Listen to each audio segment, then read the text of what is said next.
Boys and girls, this is the Undisputed Era. Adam Cole, Kyle O'Reilly, Roderick Strong, and you're listening to Going In Raw, baby. Hey guys, this is Charlotte, and you're watching Going In Raw. Going In Raw. That sounds terrible. What's up, it's your girl Sasha Banks, Legit Boston, and you are watching Going In Raw. You like that? Hey, friendo, Steve here. And Larson. And welcome back to Going In Raw, the only pro wrestling podcast you need to be listening to right here at youtube.com/Steven Larson, and available wherever podcasts can be found. Be sure to hit that subscribe button and the little notify bell next to it to make sure you're always getting your new Going In Raw notifications. We're also available on the Patreon at patreon.com/Steve and Larson. Ooh, we got a variety of reward tiers over there. And every single dollar, every little, even $1, everything goes a long, long way. Everything helps towards helping Going In Raw. And in fact, at that $1 mark, we give you a shout out. Yeah. Hey, what's going on, everybody? Yeah. We get some new patrons over the weekend. We did, yeah. Here we go. I'm gonna go ahead and read some of these names.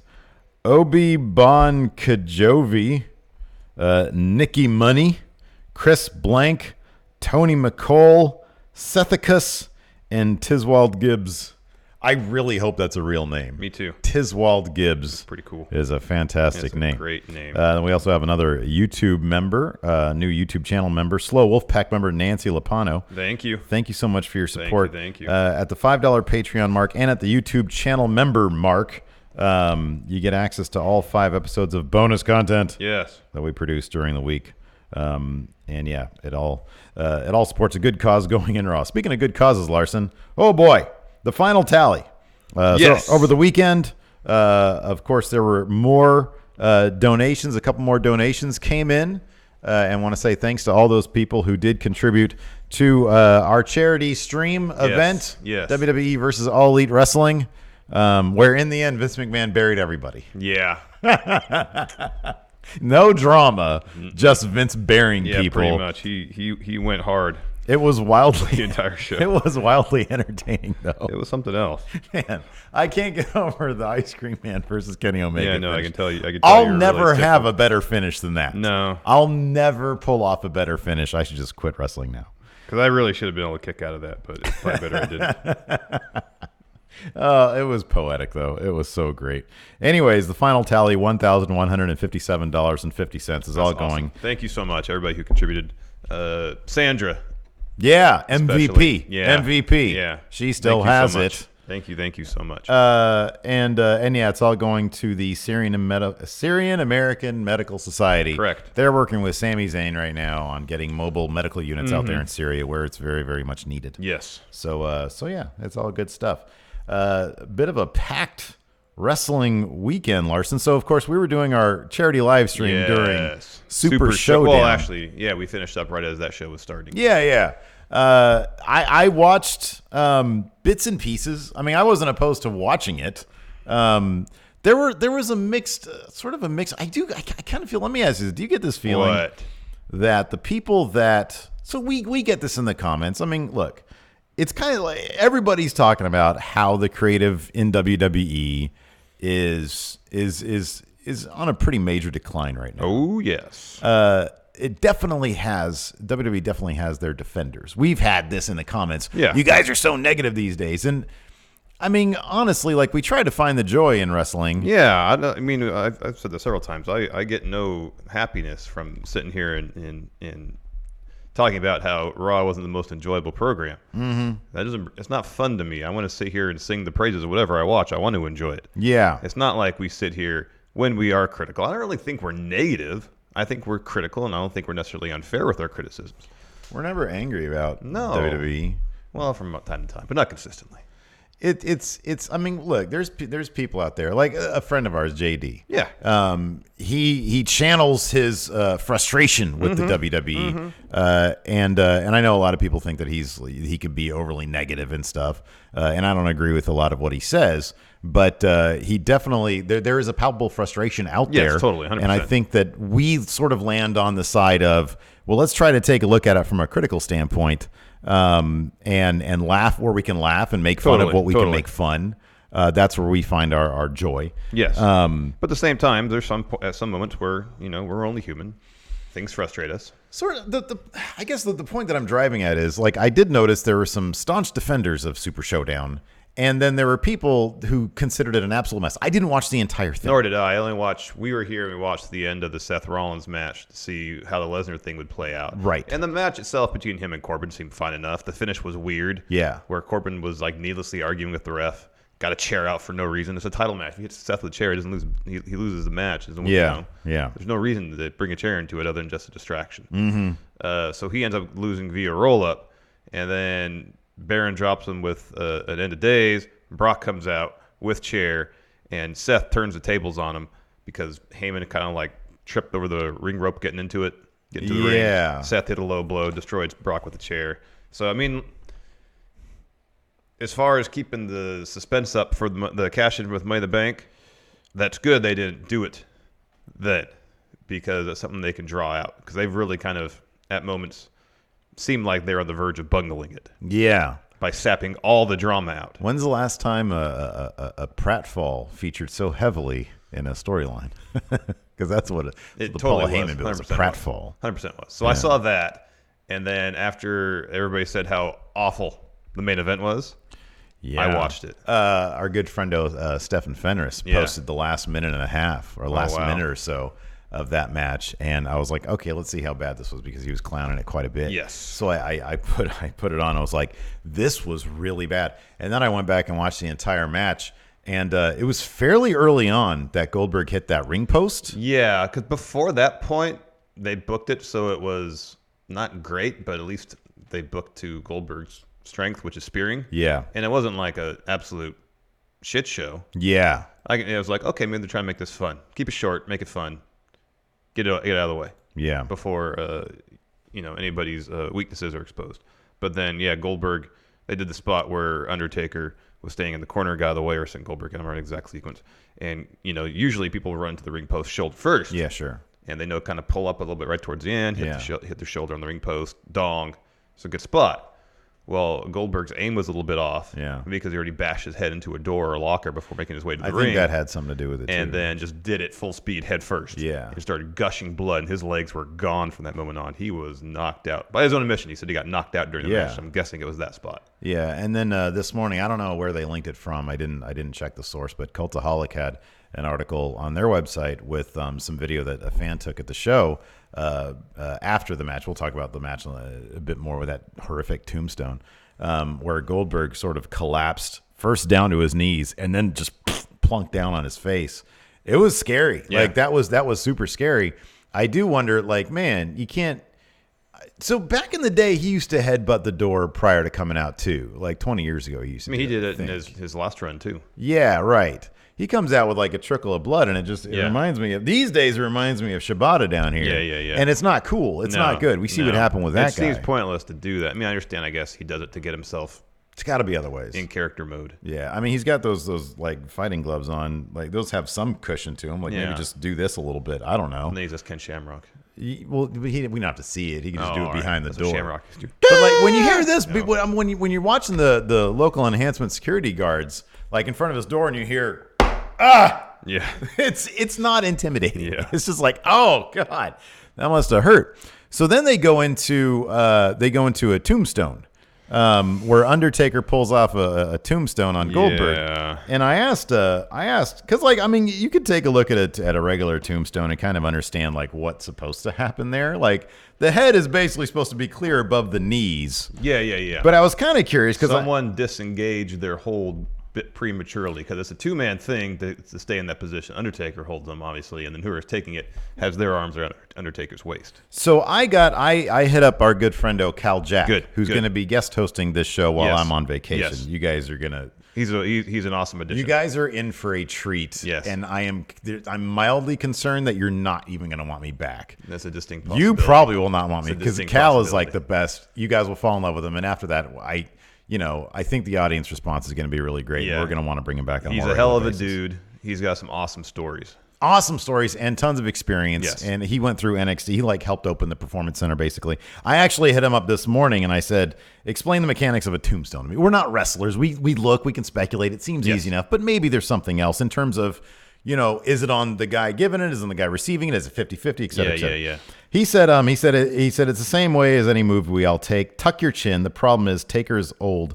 Goldberg is old. In a lot of cases, your head doesn't even touch the ground. That's when it seems totally fine. When your head is, the top of your head clears the knees. Yeah, ideally there's at least like several inches of clearance, and it's most effective seemingly when the person's taking it has long hair. Yeah, and right. so they're upside down. Looks like they crash head first. Right. Yeah. He says you got to dip your chin in that dead man's balls, or you're going to get rocked. See, it's statements like that, which is people are going to love Cal. So, anyways, he said, I said. So when you're in position, I'm assuming to make sure your head is clear, your arms are wrapped around the other dude's like waist. And he says, yeah, you want your arms around the torso. He says, Matt Riddle ironically does a very safe tombstone. And I said, okay, explain to me who does it. Like, what's the difference between somebody doing it safe and versus unsafe? He says, safe is when your chin is tucked in and the guy doesn't release too early, holding the person taking the move.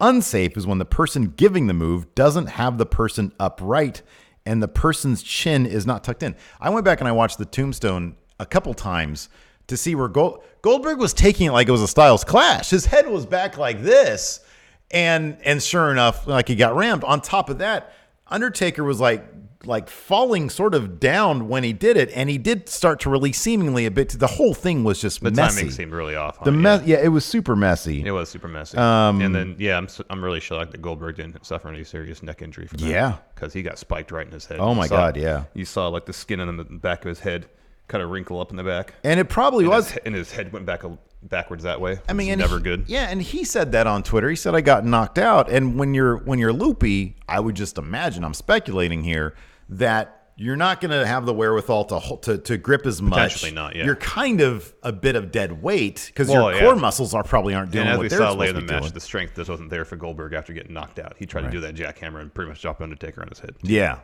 And then we all saw it's on the thumbnail for this episode.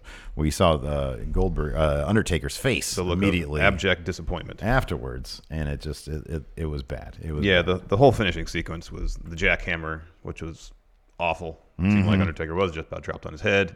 He kicks out. There's some words exchanged at that moment between the dead man and Goldberg. Yeah. We'll probably never know what was said. Probably not. And then they try to do the finishing sequence. I wonder if it was Undertaker saying, can you pull off the finish? And Bill trying to, finish the match by saying, yeah, sure. And so they try to do the tombstone, reverse tombstone, and they just both fall over. And Undertaker says, all right. Probably just says, all right, chokeslam. Yeah. Finish it. And then you see, even Hilton, I was showing Hilton the finish, and you see that pathetic chokeslam, and Goldberg can't jump. No elevation. His legs are gone after he hits that ring post. They're completely gone. This was, I have to say, and granted, I understand, I totally understand that if Goldberg wasn't knocked loopy, maybe it would have been a bit more crisp. Maybe. Yeah. I do think that about crisp, it wouldn't have been as botchy. I do think that they probably should have booked this far more simple. They should have booked it, yeah. There should have been no tombstones involved. Well, you got to do a tombstone, man. After seeing that, no, you don't got to do a tombstone. So it should have been booked simple, but this, after seeing it in its entirety a couple times, this has to be up there with one of the worst in the context of WWE. WrestleMania, they're saying it's a WrestleMania equivalent show. The high-profile nature of it, the main event nature of it, the dream match nature of it. This has to be one of the worst matches of all time. Well, in recent memory, at least. In recent memory. I mean, this is up there with Hogan Warrior 2 in 1998 at Halloween Havoc. I kind of put a caveat on this one because someone got their bell rung. And you can't expect... I mean, it's hard to expect competence from someone that can barely stand up. That's true.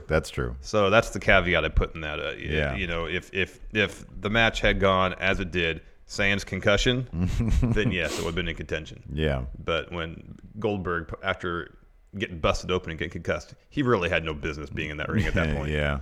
Zero. Yeah. You take that into account. Kind of give it a little more leeway in terms of it was terrible. Don't get me wrong, it was bad. Yeah, but it was bad for a very specific reason. Yeah, someone got their bell rung. I feel you.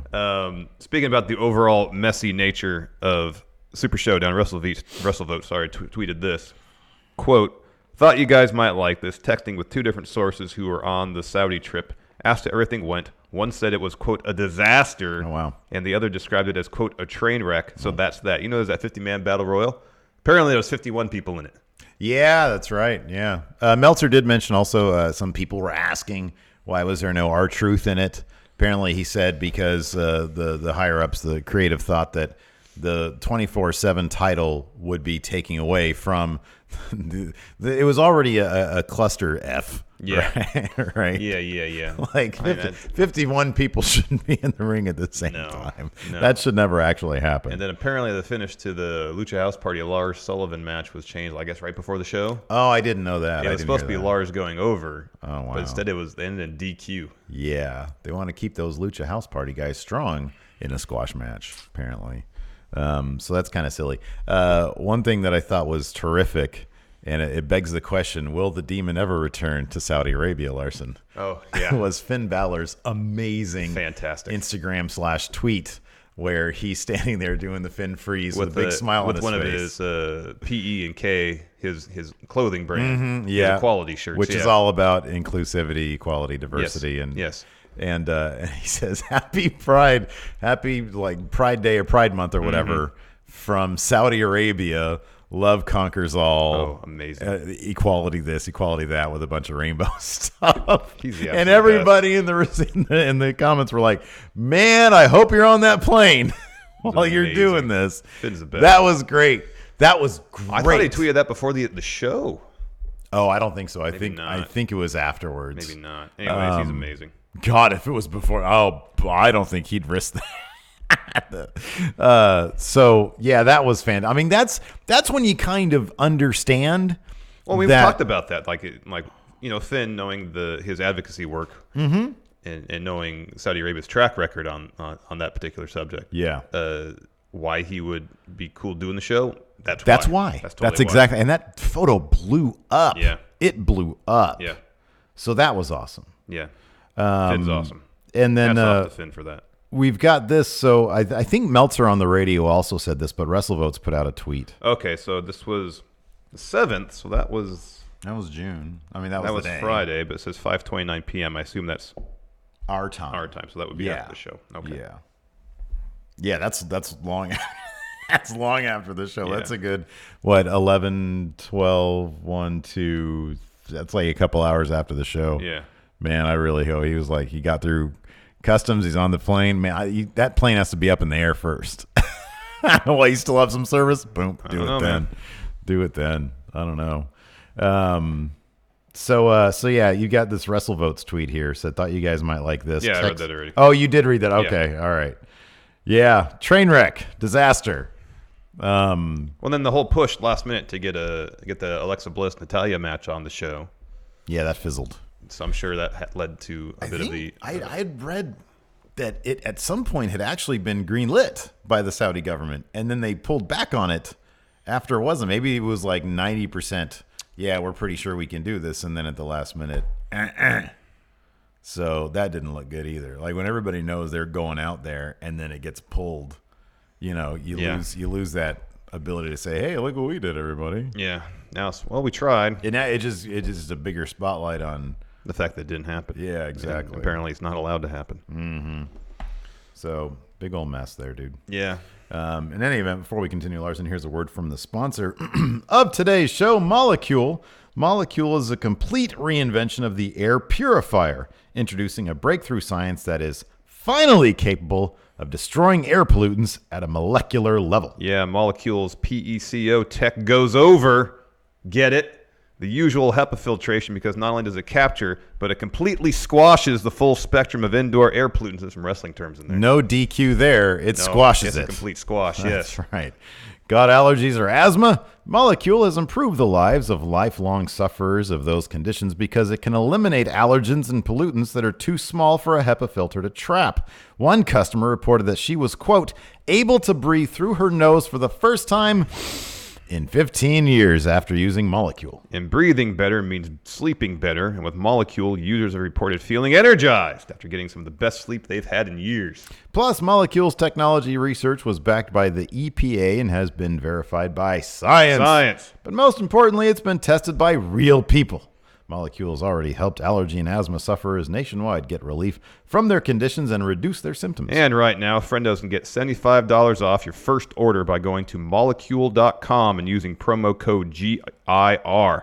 That's MOLEKULE.com, promo code GIR. And we'd like to thank Molecule for sponsoring today's show, and you're really helping out the show by going to MOLEKULE.com, promo code GIR. It's a variation on the word molecule. Yes. Instead of a C, it's a K. Very good. Yeah. Thank you, Molecule. Oh, my goodness gracious. Let's talk Dominion. Yeah, there was an awesome wrestling show this past week, albeit maybe a little on the predictable side. The two matches that were basically toss-ups ended up sort of falling on that level, on that sort of line. We had Grills of Destiny versus Evil and Sanada. Yeah, and then Naito and Ibushi. But then once they started talking about Naito's history at Dominion the last few years where he loses, I was like, all right, if they're doing the redemption or the redemption of Tetsuya Naito, if that's the storyline, then it's like, within that context, like, oh yeah, he probably should win at this point. Yeah, I'm kind of curious. I mean, I've got complete and utter and total faith in the bookers there at New Japan. Things are a bit less solid. Like with Naito, it's been a couple of years now that we've been talking about, when is he going to get back to the top? Like, what's his path going to be? And it's been kind of an oddball start. There's no clear story beats. He hit rock bottom last year at Dominion when Jericho beat the hell out of him. Right. Yeah. That was rock bottom. Yeah.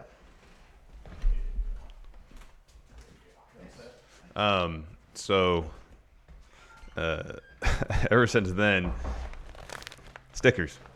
Now, of course, was following his loss to Okada at Wrestle Kingdom.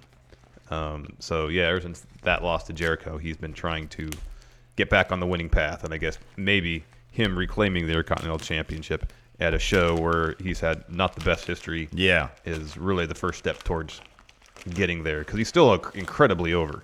Oh, yeah, big time. Like, there was a massive Naito chant before the match started. But then when he started spitting on everybody and playing the obvious heel in the match, he was getting a lot of heat. So yeah, I saw the apron German suplex spot in advance. Me too. In advance, and it kind of just put me off the match in general. That neck should not have gone that direction. No, it was pretty horrifying. That Kota Ibushi got up. Apparently, he's not injured. He's a little banged up. Apparently. Yeah, Kevin Kelly confirmed. He said he talked to him, and he said that because he took a knee also to the eye. You can see at the end it was shut from Naito, and then of course, obviously the nasty apron spot, which. God damn, dude! When you see the neck go that way, it's not cool. No, and it just honestly, it sort of.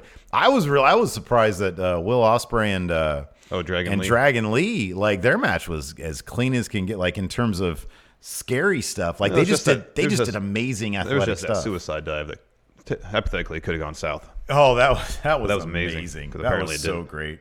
But I mean, like, take that German suplex spot out of it.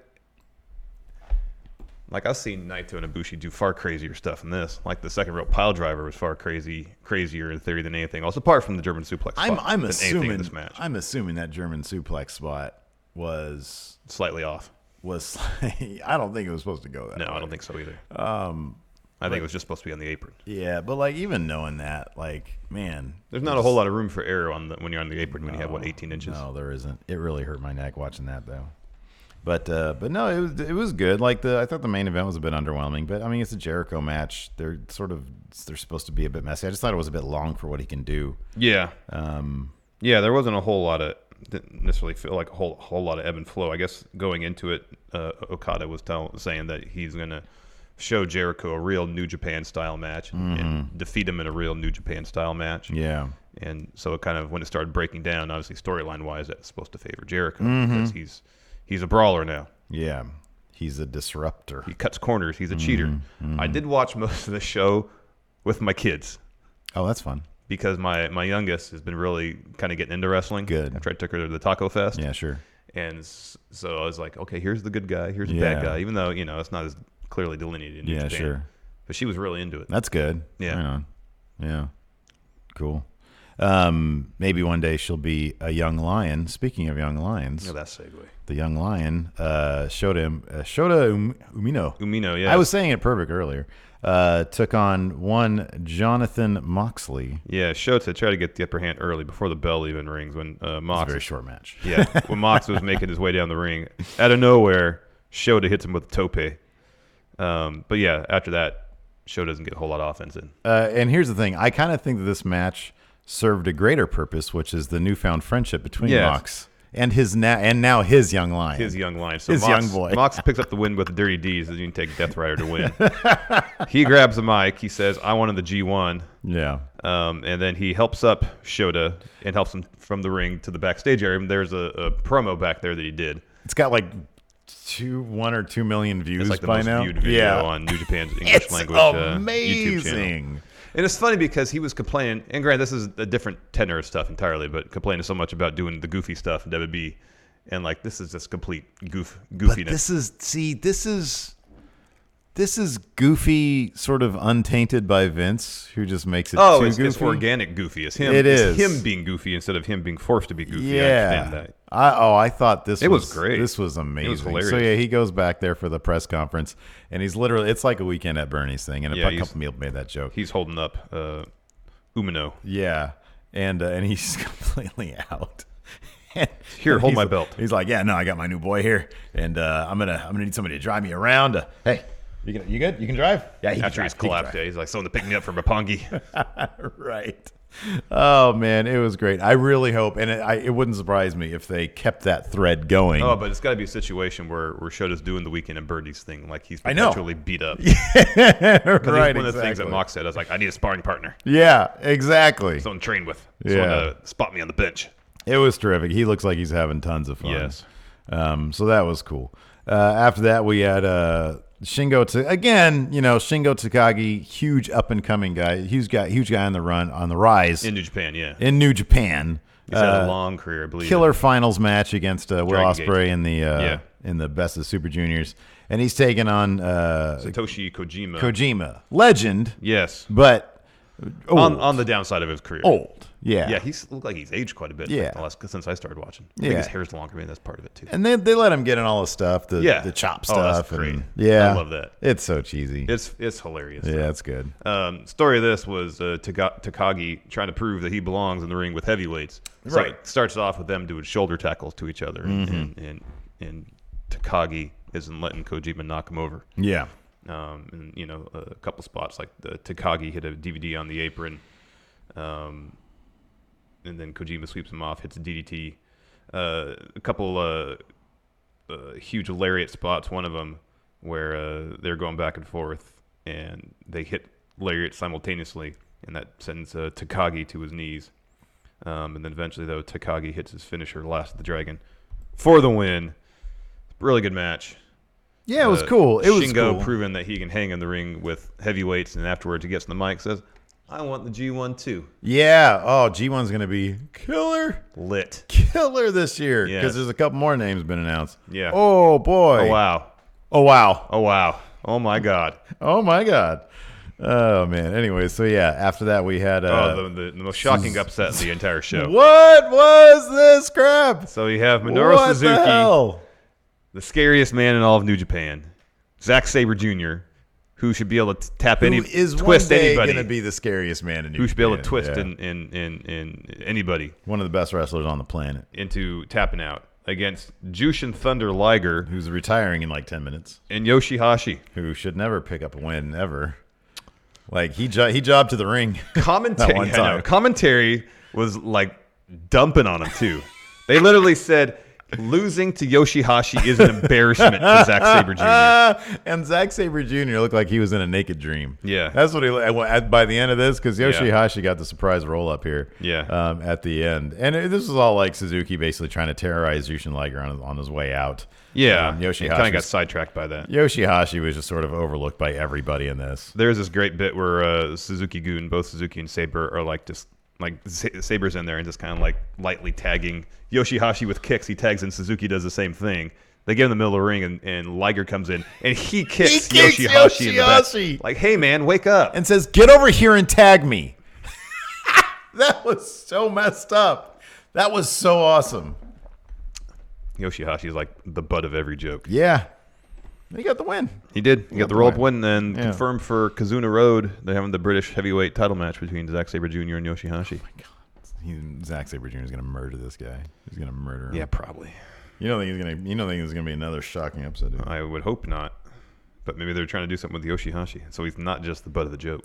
What were they referring to him as? I think ever since he got that nasty head gash, they started calling him like crazy or like. What did his shirt say? Just get up or something like that? Maybe. I don't know. They referred to him as something like loose cannon type thing. I know he's loose explosion. Loose explosion. But isn't that supposed to be like a bad translation from what his actual nickname is? Isn't it supposed to be like loose cannon? Isn't that what, yeah, loose cannon is what it's supposed to be. Loose cannon, yeah. But then it's translated to loose explosion. But then they were trying to say there was like a darker side to him. Like, he's wearing a T-shirt. What are you talking about? Yeah, I know. He still has that giant goofy staff. He's just a goofy looking dude. Yeah, he is kind of goofy. He's not cool looking. Anyways, moving on. After that, we had Taguchi Japan versus Bullet Club. Taguchi Japan was Tanahashi, so of course you know he was going to win. Taguchi himself and Juice Robinson, who's still bent over losing his US title. He was super sour. And then Bullet Club was, of course, Switchblade Jay White. The Crown Jewel, Chase Owens, and Taiji Ishimori. Yeah, that's right, yeah. So there's two weak links on one on each team. Taguchi himself. Why does he keep doing hip attack? Because everybody just dodges it now. I don't know. I'm not a fan of his. Remember there was like a second when they were trying to do serious him?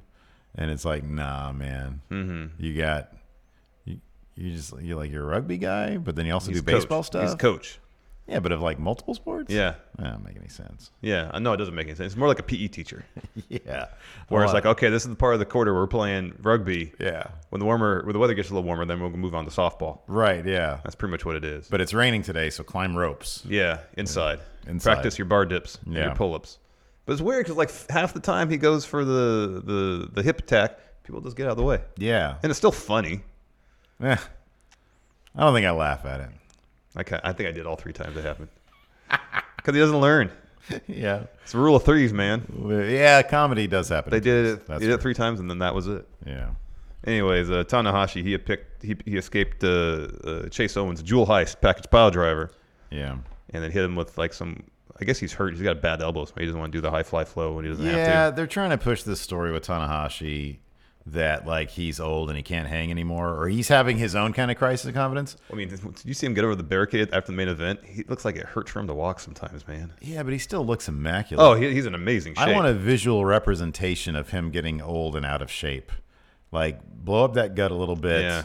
Like, walk around with like chips like on your face. Mm-hmm. You know. Mm-hmm. Like maybe some ice cream smears. There you go. Around your mouth. Yeah. Like start falling apart. I want to see it. Yeah. He looks amazing. Yeah, he looks amazing. Anyways, he hit this. I don't know what they called it, but it was like an inverted sling blade. But he wasn't running. No one was running. Mm-hmm. Yeah, that was weird. Yeah. Yeah. And like Chase Owens tried to sell it. Like before Tana hit it, Chase Owens had the look of absolute horror on his face. Like he knew he was going to lose. Yeah. But it's kind of I didn't see him do this move before. Is Jay White transitioning to pirate gimmick? Now that Juice is kind of dropping it, is he like he looks like evil swashbuckler? Well, the jacket he was wearing down the ring, it had kind of. It was like part pirate, but part also circus band leader. Oh yeah. That's what I thought. More. Well, that's kind of what Juice's thing felt like too, with the top hat. Well, it wasn't. It was more of a pirate hat because he had a huge feather coming out of it.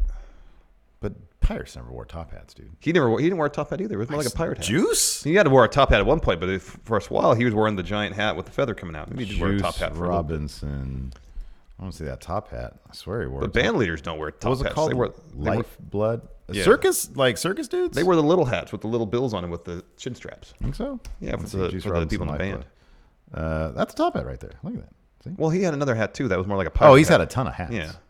I'm just thinking of this one. Okay. Right here. I thought it was taller than this. Yeah. What a terrible looking outfit. This is thing, man. Anyways. After that, this is a fun match for the never open weight title. Tomohiro Ishii taking on Taichi. Oh, I like this. I like this because Taichi. If you're taking on Ishii, you gotta put on your mean boy pants. Well, that's what they were telling. The story of this match was apparently against anybody else, Taichi just cheats. Yeah, he's cowardly and clowns. Yeah, yeah, clowns, is a coward and cheats. Mm-hmm. He didn't do that all this match. It was a ton of fun. Mm-hmm. Yeah. I've been saying this for a while. Taichi's one of the best because he's got like 5 different gimmicks going on at once. He's karaoke singer, male stripper. Male stripper, yeah. And a couple other things going on. Oh, he doesn't do the Phantom of the Opera thing anymore. He didn't have that mask on. I didn't notice yesterday. Or did he have during it? his entrance? Oh, he did. Yes, during he his did. entrance. So he did, yes, yeah. sorry. Yeah. He's would-be opera singer, but karaoke singer, male stripper. There's at least 3 things going on there. At least 3, yeah. Also kind of like Playboy because he's got that lovely valet with him. Yeah. You know? Yeah. There's 4 things going on there. Yeah, there's a lot going on there. Karen here says Jay White equals sleazy musketeer. That's good. Mm-hmm. Yeah. Mm-hmm. But yeah, I thought he delivered a hell of a performance here. Mm-hmm. Because early on, as soon as the bell rings, he leaves the ring area, and then Ishii just lays down in the middle of the ring. Prince saying, "All right, come on, get in here, do what you want." Yeah. Won't bother me. So Taichi comes in there, and starts kind of lightly kicking him, does some trash talk, and then Ishii lays him out with his massive forearm. Mm-hmm. Ishii goes out, picks up his microphone, and he's got like this bag of weapons, I guess. Mm-hmm. They say he hasn't used in a while, and he throws them up the ramp. Yeah. So now he has to fight him. And the story of this is pretty much Taichi trying to kick Ishii in the head a lot. Because he did. He kicked him in the head a lot. Mm-hmm. I got to point this moment out because Taichi nails Ishii with corner enziguri again to the head. Goodbye, tearaway pants. Yep, there they go. Oh.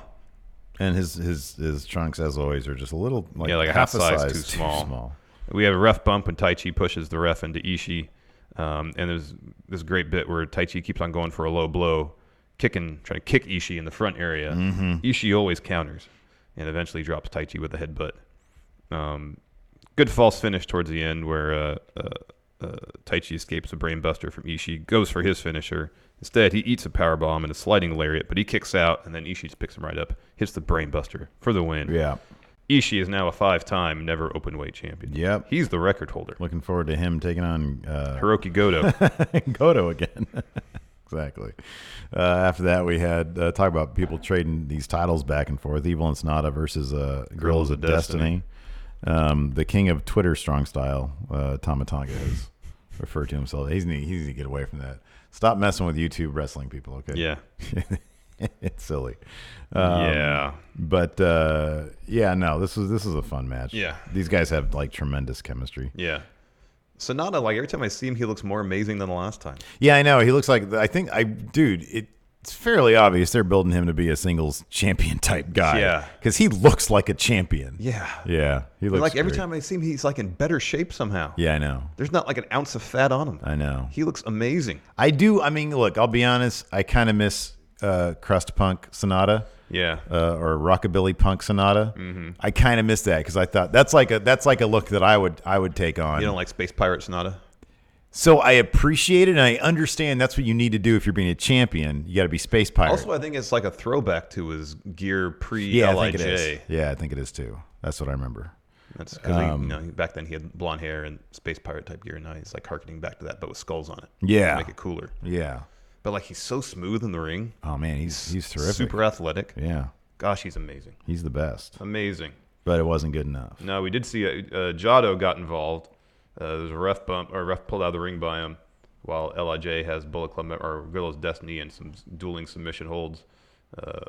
LIJ releases those holds, and then Jado gets in the ring and starts hitting with kendo sticks. Bushi hits the ring, gives Jado mist, the poison mist, hits him with the kendo stick, and then lays him out with a suicide dive. Mm-hmm. And then LIJ goes for the magic killer for the finish. Tama pushes off Sanada.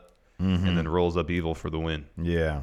Evil got beat up pretty bad in this match. It was great. There was one sequence where he was just getting annihilated on the out. It was half comedy because the ref was dealing with, I think, like Tangaloa.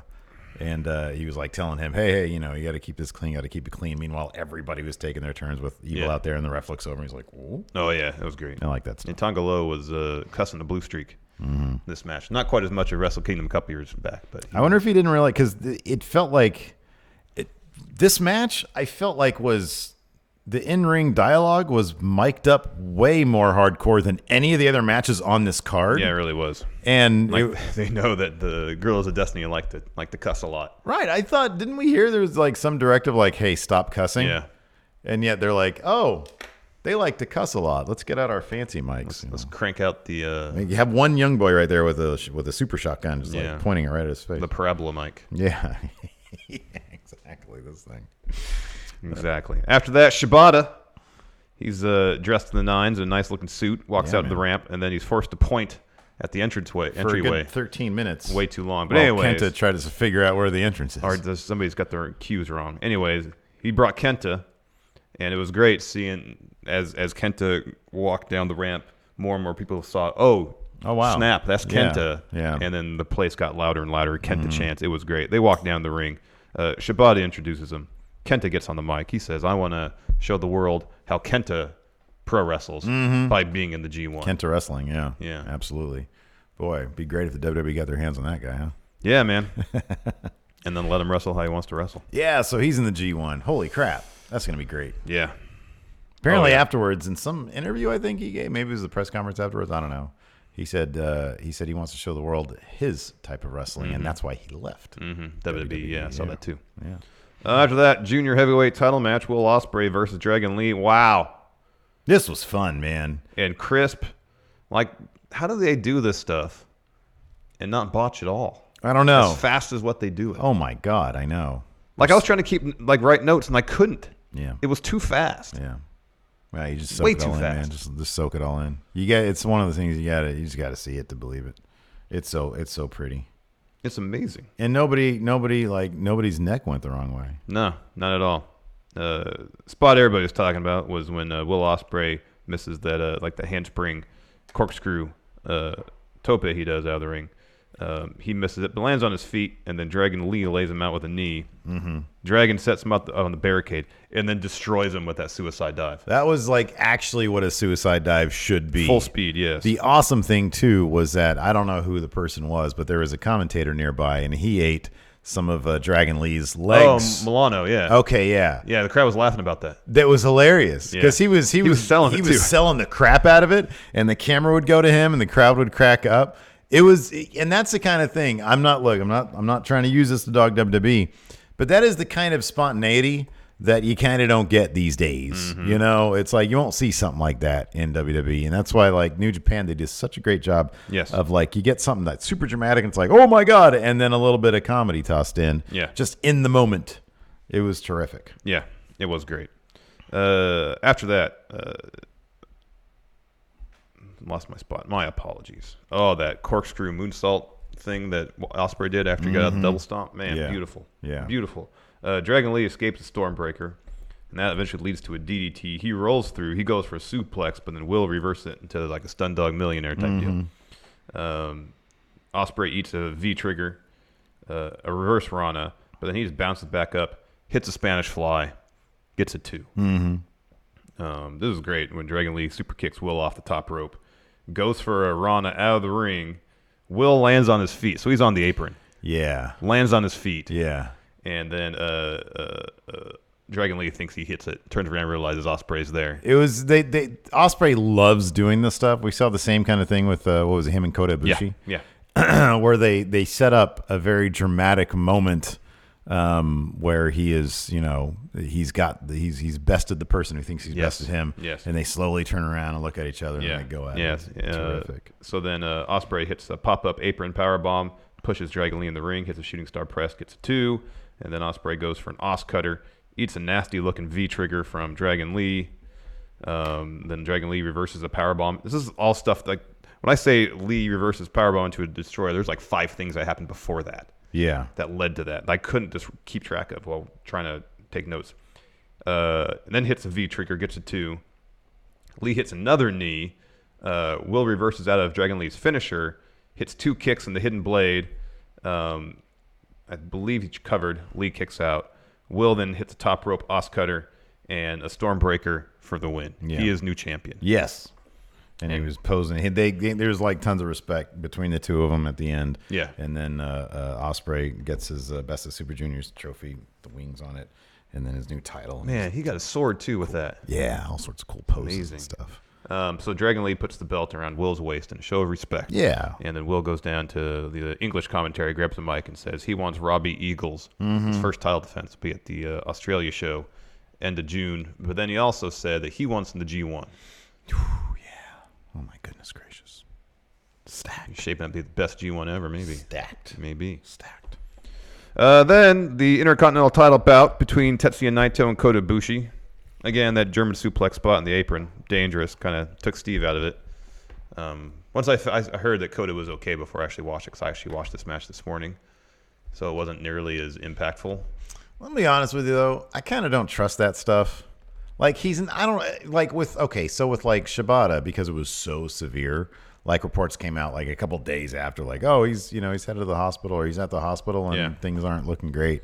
And I don't know if any of these guys would actually say, oh yeah, my neck is, I mean, so it's not like the Takahashi kind of thing or the ticking time bomb thing where it was like, okay, this dude's career might be over. Yeah.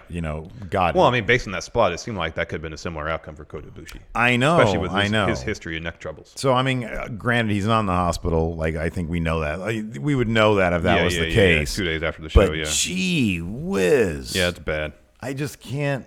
And, like, this you're right. This match wasn't as bad in terms of, like, the individual spots that we've seen them do before. But outside of the German suplex. Right. Yeah.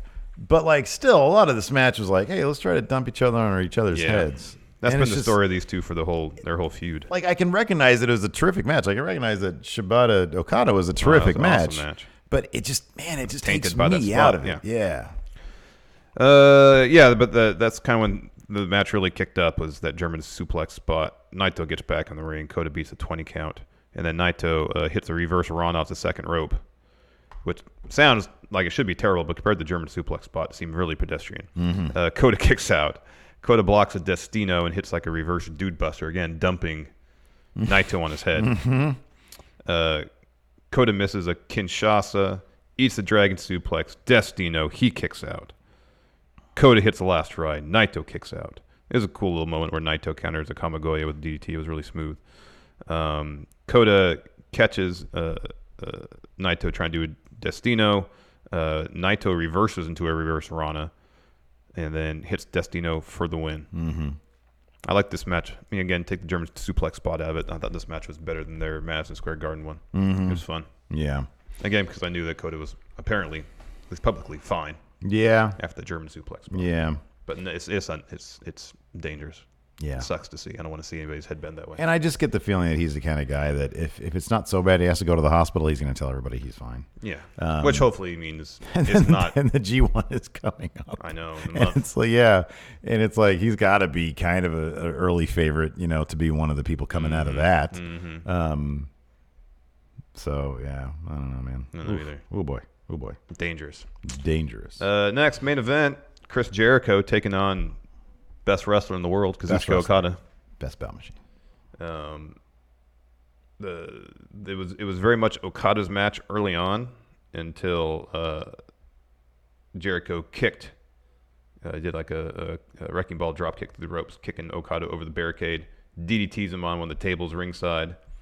He puts out another table, goes for a power bomb, and Okada blocks it.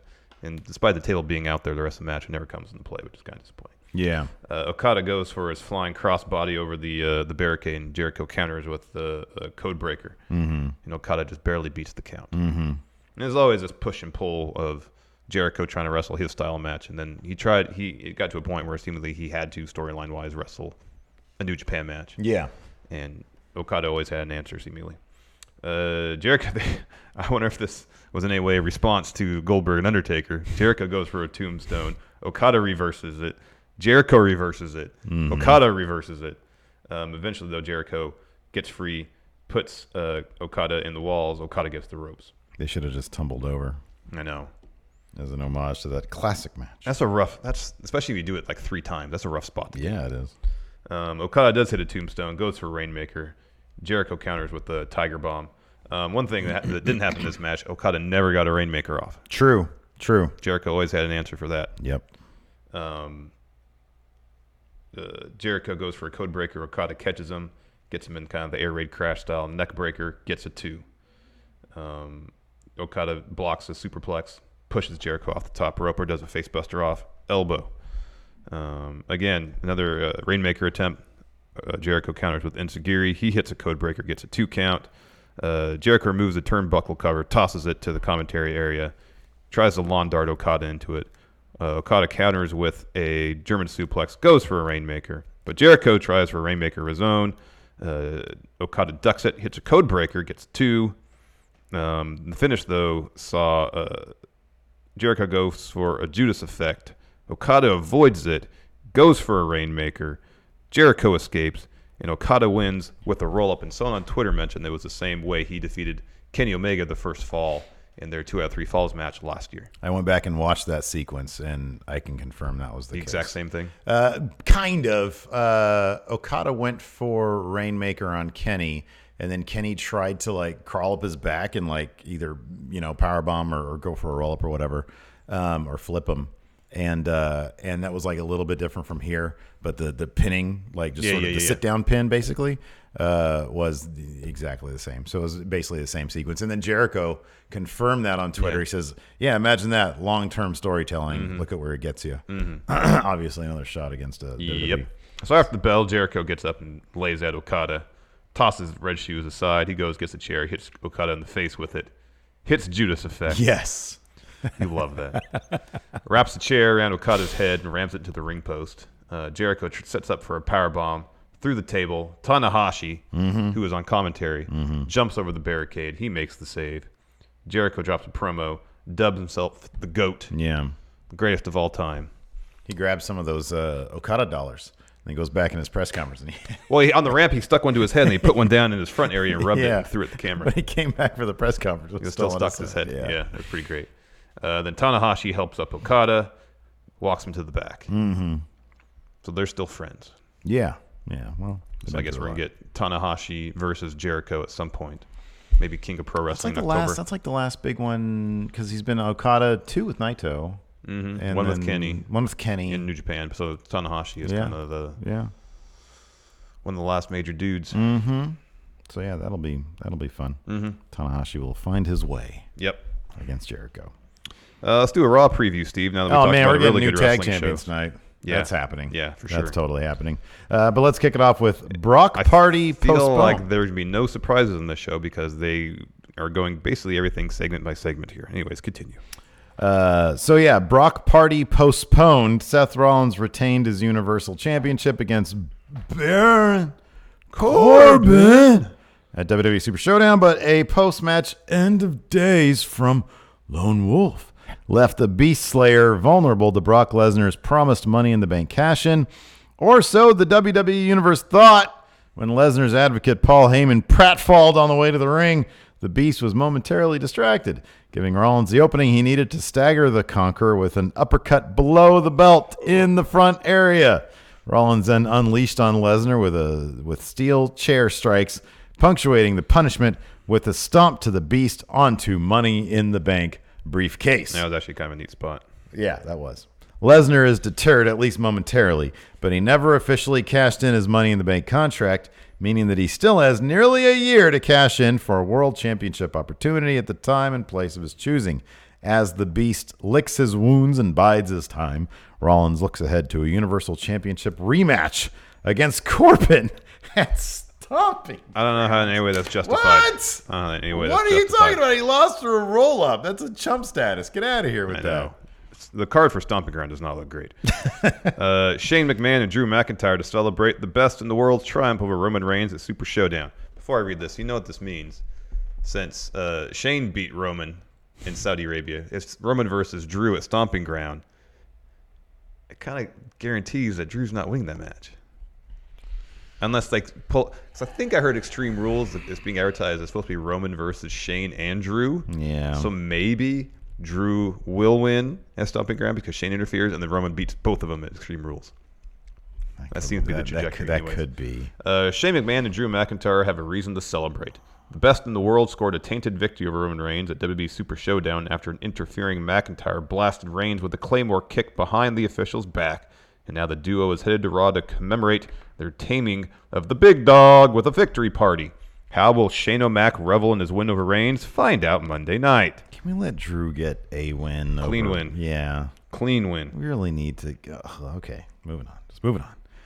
Becky Lynch gets nasty before WWE Stomping Grounds. Are they referring to her Twitter feud with Edge? Because that is going in some getting pretty Rated personal. R directions. Pretty personal. This past Monday night, Raw Women's Champion Becky Lynch wasn't about to let two of her most despised rivals go one-on-one without getting into the mix. After striking Charlotte Flair at ringside, the man stormed the ring and nailed Lacey Evans with the manhandle slam before standing over the sassy Southern Belle with her title held high. On Sunday, June 23rd, Lynch and Evans will collide for the Raw Women's Championship at WWE Stomping Grounds. Will the man and the lady of WWE, collide again on Raw 2 weeks before their title collision? Miz TV will welcome the Samoan Submission Machine. Samoa Joe regained the U.S. Championship last Monday after an injured Rey Mysterio relinquished the title to him. Now the champion will join The Miz on Miz TV this Monday night. The A-lister has never seen a button he won't push, so expect him to grill Samoa Joe on the unusual series of events that put the United States Championship back in his hands. What will the outspoken champion have to say about those controversies, along with his ugly dismantling of Mysterio last Monday? Find out when the always memorable talk show comes at you on Raw. Well, that'd be cool if they have Miz and Joe on a thing. That'd Yeah. be cool. I'd be down for that. You're next. Yeah, let's see here.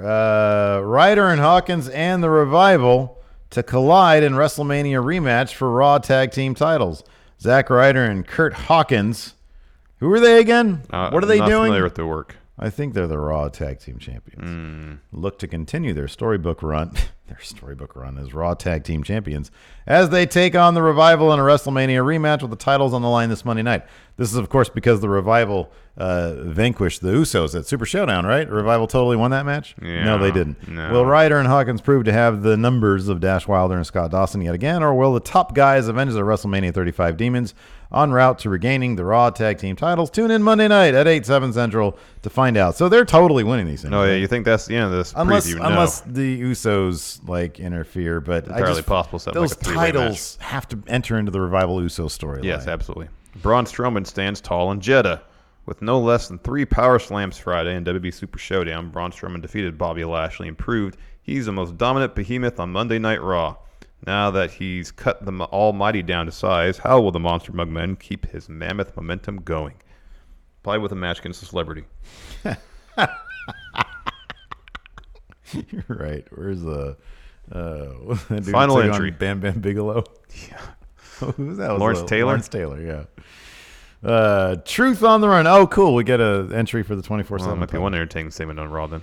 Whether on the golf course, under the ring, on a tarmac, or even 39,000 feet in the air, R-Truth has a target on his back as long as he continues to hold, defend, and reclaim the 24/7, what did he call it, the European Television Championship, as Drake Maverick, Jinder Mahal, and a horde of ravenous superstars in the loser locker room remain hot on his heels.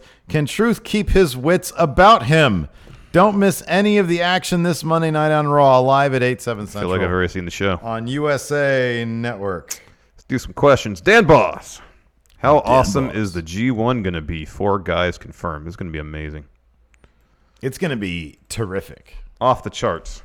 Lit. It's going to be a Super Showdown equal to or better than WrestleMania, Larson. Wrestle Kingdom.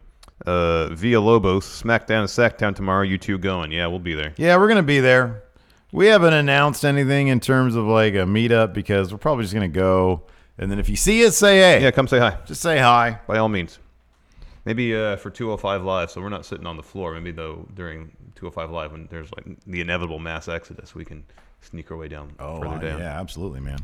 Joshua Martinez, finals this week. And Saturday, I officially become a college grad in computer science. Celebrating by going to the Defy show in Portland with the girlfriend. Congratulations, Joshua. That's awesome. Congratulations. You got something over there? Oh, no, sorry. Let's see here. Nikyle, out of 10. 10. What are the odds Brock Lesnar will cash in the Money in the Bank briefcase on the first episode of SmackDown Live on Fox? 7.5. I think he's going to cash in. This is my guess. We have till October. That's like 5 months away. I'm guessing. My guess is this. He cashes in before, and then the match to win it back to a babyface goes down on SmackDown. So then you have to cash in on Kofi then, and have Kofi win it back. Yeah, maybe, sure. Or Roman Reigns. Because, I mean, him cashing in on Smack, like the first episode, isn't that just a big downer? No, it gets people talking, I guess. Sean Lathrop, would you want to see Jake Hager, of course, the former Jack Swagger, Then no, I don't want to see him. Next question. Do MMA and All Elite Wrestling. I mean, I guess he's been fighting a bunch of... Oh, it's great. It's actually been my favorite Jack Swagger gimmick ever. Essentially walk-ons. It's fighting fans in the crowd who are allowed to come up and fight him. Seemingly. Oh, and he looks so depressed doing it. It's like, can you at least look, can you at least bring me a person who is physically fit? Yeah. Who might not be a good fighter? CM Punk, right? Yeah. He's physically fit. Yeah, you can question a lot of... He's just a garbage fighter. Yeah, what he did get into the octagon, but he was in great shape. Can you at least bring somebody who doesn't look like 80% of his meals are from a place called Taco Bell? Yeah. Can you please do that? Yeah. It's awesome. I've never really seen MMA squash matches.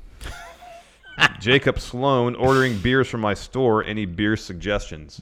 Have at it. St. Bernardus, have it 12. I'm going to say Boddington's. Grimbergen, another Belgian. It's great stuff. One more. I mean, I always like Dogfish Head 90-minute IPA. There you go. That's pretty common, though. I wouldn't be surprised if you'd had that already. Joe Juarez. After Dominion, I'm totally looking forward to this year's G1. If you ignore Monday and Tuesday nights, wrestling is amazing right now. It really is. Thank you, Poison Elf Z. Dom L. How long until Mansoor gets the strap? It's going to be a while. I think that he's the Saudi Arabia guy. I kind of feel like, I mean, he'll do well at the Saudi shows. Mm-hmm. But I mean, besides having a good showing against Dijakovic, top notch, yeah. And then a couple other things here and there. He didn't get completely squashed in that one match he had in NXT UK. Yeah, right. Can't remember his opponent though. He won recently on NXT TV. The episode that I think. Oh, that we didn't watch. We that's interesting. So I think that's kind of his. But I don't know. It kind of depends. Are they actually high on the guy, or is he just sort of the representative for the Saudi Arabia shows? I don't know. I don't know either. I hate to sound cynical like that, but I kind of feel like that's how the WWE operates. Suplex Casey, got to make that Walmart money. Take some bucks. Oh, thank you. Thank you. Nick C. If a documentary about WWE's recent creative blunders was made, who would you want to see interviewed? He says Triple H, Reigns, and the Revival. It's like a real, like a freaking shoot type thing. Sasha. Yeah, Sasha. Club. Cody. Yeah, Cody would be good. Did you hear Triple H is teaming apparently with AJ and the Club in Japan? Yeah. That's cool. That's a good spot for them. Yeah. Listen, guys. We're going to go over. We're all going Too Sweet at the end. I'm going to be Bullet Club 2 now. Yeah. I'm Bullet Club now? We'll call it Game Club. Game Club. Vinny Elliott. Who will win the Universal or WWE Championship first, Bray or Drew McIntyre? Like, you want to say Drew, right? Should but God, be Drew. He's like henchman, supreme. No. Big Don Paul, thank you. Quoth the Raven, what do you think about AB5? What is that, AB5?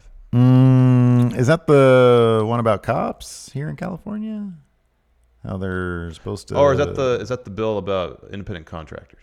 Oh, is that the one? Okay. I saw something about it. I don't know enough about it. I wonder. Well, I guess the question might be, how do you think it's going to affect the WWE here in California? My guess is that it kind of won't. It might not, because it seems, based on the one thing I read about it, seems more for freelancers, not so much independent contractors. Well, I think it probably pertains to companies that operate from here, not traveling. Potentially, yes. I would think that it probably wouldn't apply necessarily. But I don't know. It might apply to people, like Uber and Lyft drivers, maybe, because. Oh, I'm just talking about how it would affect the WWE. Yeah, I know, but I'm saying if it's written I don't know if it's written strictly for companies based here in California or not, and I don't know where Uber and Lyft are based, obviously. Yeah, I mean they could be in the Silicon if they have Valley like a heavy presence here. I don't know. Well, maybe it would affect people who. I don't know. Short answer is I don't know enough about. Yeah, I don't know if that's the question. Dylan. Can't wait for your collab with Wrestling with Regret. Oh, that's tomorrow morning. Yeah. I think he's putting up tomorrow. Yeah. I love the thumbnail. Yeah. With your shocked face. I remember making shocked I don't remember that either. But I'll take it. I was like, that's cool. Maybe he did a deep fake. Could be. Have you seen any of those? The what? Deep fakes. It's that creepy technology. Oh, yeah, that you can put they made a painting like smile and stuff. Yeah. Yeah. They did when Bill Hader was on the Mona Lisa made her smile. They brought her to life. They had when Bill Hader was on like Conan O'Brien or Jimmy Fallon doing an Arnold impression. Somebody did a deep fake on his head to make him look like Arnold. Wow. And it is so messed up. It is so lifelike. I didn't know there was a term for it now. And then somebody did. They replaced Arnold with Sly Stallone in a sequence in Terminator 2 when he comes into the bar, or maybe it was the first one. I don't know. And it is messed up how real it looks. It's so jacked up. Better or look better than that Tron movie with the young Jeff Bridges. Oh, God, if they had deepfake technology then. Wow. That's something else. Dragon Reborn says that Stick has more charisma than Yoshihashi. The staff. Yeah, Thin Diesel. Do gimmick changes affect someone's wrestler math? For example, would Moxley score higher than Ambrose? I mean, it's based on the wrestler in the entirety of their career, I would say. Yeah. Yeah. Richard Ely, it's my birthday. Big 44. No Raw tonight. Happy birthday, Richard. All right. Happy birthday. Jonathan, do wrestlers like Dean/Moxley leaving and changing their names back to ones that made them indie stars feel like additional freedom upon leaving WWE? That's actually kind of a curious thing. Have you, like, there's been a big sort of, there's that span of time when WWE wasn't changing anybody's names. Yeah. And I'm sure that there's probably a certain amount of, like, you have to, like, if you have to be a certain amount of like fame on the indie circuit. Absolutely. For you not to have that happen. Yeah. But they're changing a lot of names coming in. Yeah, because Punishment Martinez has a new name. Shane Strickland has a new name. And someone else we just figured out had a new name. Oh, that's like Trevor Lee. Yeah. That whole list of people. Like, they didn't change Kushida's name, obviously. No, they can't do that. And nobody, well, Stephanie McMahon was sitting in the crowd at TakeOver. I wonder if she's going to get a name change. They're running out of people to sign at this point. Yeah. But I wonder if they're going to go back to like mandatory name changes unless you're like top of the, like if they bring in Okada or something, you know. Quoth the Raven, Orange Cassidy math. I don't know enough about them. Yeah, same here. The secret Discord or it's just secret mod chat put together a playlist. Yeah. Check that out. Gregory Fiella, Matt Morgan math. I don't know enough about Matt Morgan. I don't know nothing about him. I know he does. He's involved in like a wrestling podcast of some sort. Oh, okay. I think maybe it was like. Wasn't he just elected to public office? Was it him? Maybe. It was Matt Morgan. He just got elected. That wasn't Sean Stasiak? No, it wasn't. He's a chiropractor. Oh yeah. Yeah. It wasn't above average Mike Sanders. I don't believe so. Wasn't Mike awesome? No. He's dead. He is. Yeah. Quoth the Raven said, I completely forgot Ryder and Hawkins were tag champs. They've been defending those titles on main event, not main event of Raw. Not the main event. The show main event. Alto got my title and beach balls ready for Raw. Don't bring a beach ball, Alto. Don't bring beach balls. Do that. Greg Morris, after watching a Cultaholic video, Adam and Sam both agreed Taker needs one more match. How many pints deep are they? What the hell are they talking about? One more match? No way, man. Maybe that's their gentle way of saying it's time for him to retire. even I think Ryan Satin said, Undertaker needs to be having matches against younger guys who can really help carry him. No, he doesn't. He needs to not have any more matches. Yeah. That's the bottom line on that. He needs to have no more matches. Even his match against Roman Reigns wasn't great because this should be his punishment for continuing his career, for trying to make more money outside of StarCast. Yeah. Just take the StarCast money, man. Yeah. Get that $25,000 an hour and be cool with that. You didn't have to sign anything Vince McMahon puts in front of him. He didn't have to do it. He didn't have to do that. Rex Riot, thank you. Thank you. Let's see here.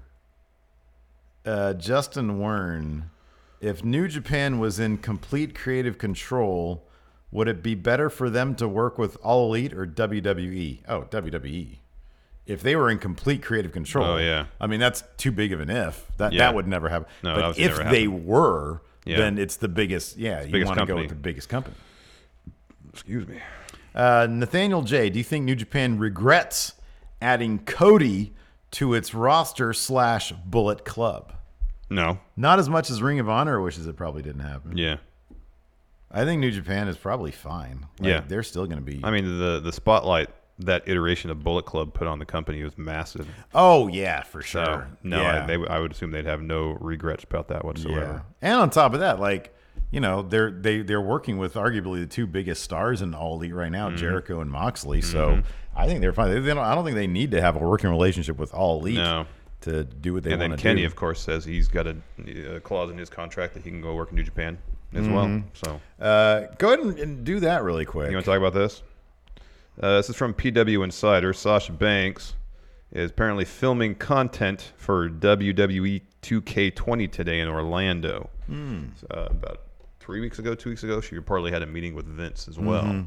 So who knows what is in store for her future with the company. She just liked a tweet yesterday that was talking trash about the trade. It. Yeah, I saw that. So my goodness. Yeah, I wonder. Allison Kay mentioned something on her, I forget what it was, one of her social media outlets, that she was doing some video game capture work in California. That Sasha was? No, Allison Kay Allison was. Kay. Yeah. Okay. And I wonder if, there's probably plenty of like moves and stuff and taunts and whatnot that they could be filming. I wonder if they're going to try to do a woman's My Career mode. That'd be cool. If they're going to put Becky or Ronda or both on the cover, if they're going to finally pull the trigger on that. That'd be cool. That'd be kind of neat. You mean My Career or Showcase or both? Well, like My Career, like similar to what they did with AJ Kirsch's character. Oh, gotcha. Buzz. Yeah. If they're going to have a story devoted to like a woman's My Career. That'd be interesting. I know he tweeted out that he was doing some stuff there also recently. Isn't Ukes doing a different wrestling game? I don't know. I think they said they're going to do like a second game in-house to build competition. Yeah, to get some fresh them. ideas going, yeah. But I don't know what that means exactly. I don't know. know. Whether they ever see the light of day or not. Who knows? Anyways, I think that's it for the show That's today. Yeah. Thanks, everybody, for tuning in. Coming up on Overrun. Were you going to do that on Overrun? Was that the thing that you were going to do? Yeah, but now I got to think of something else. Thanks for that. Sorry about that. We'll do something else Here we go. for New Overrun. Japan announces return of Super J Cup. We can talk about that when the show's in San Francisco. Oh, wow. That's close. We'll talk about that. Okay, cool. We're going to be there. Thanks, everybody, for watching. We appreciate it. Yeah, channel members, just hit that join button. You can check out Overrun. We're going to be filming that in about 5-10 minutes. And then also, of course, patrons, $1 and up today because it's Monday. You get in on that action, too. Yep. So thanks, everybody, for tuning in. Until next time, we'll talk to you later. Goodbye. Be a part of Going In Raw today at patreon.com/Steven Larson. Starting at $1 a month, you can enjoy Going In Raw ad-free, gain access to the daily 30-minute Going In Raw post-show, exclusive merchandise, and so much more. Support Going In Raw today. Click the link in the description.